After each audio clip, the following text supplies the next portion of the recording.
the people come to your coffee shop is for three reasons. One is positioning statement. It basically says, I'm the doctor and you're not.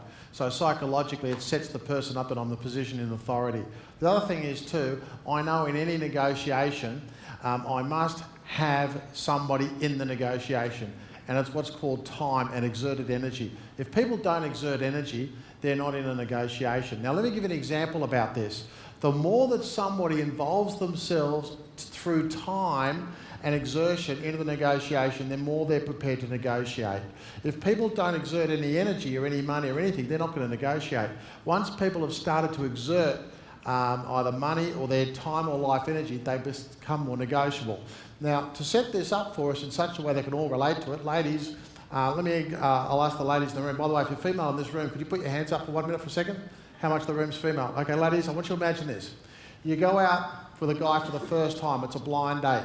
Never met the guy. You go out for the first time in a restaurant. He pulls a big booger out of his nose. Here's my question.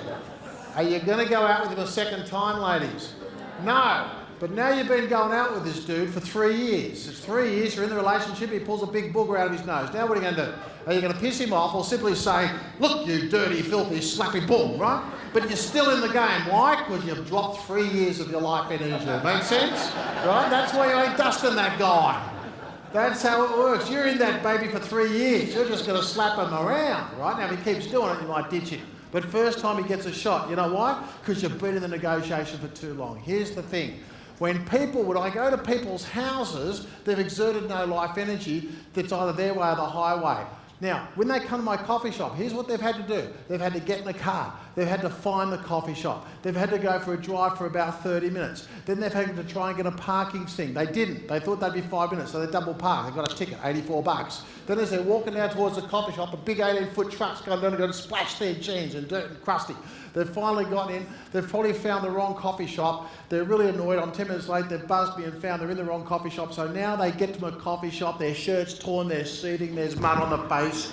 My God, are they ready to negotiate? The last minute, the last thing they're going to do is say no to anything that comes out of my mouth. What they will do is they'll go, keep talking.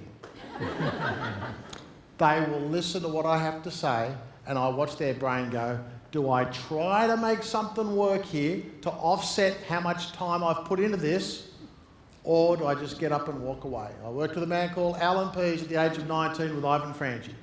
The man who made the most money was the man who drove the furthest office to the distance, who lived in Palm Beach. The office was in North Sydney. The man who made the most amount of money drove from Palm Beach to North Sydney, ladies and gentlemen. Can anybody tell me why that man made more money than anybody else in that office?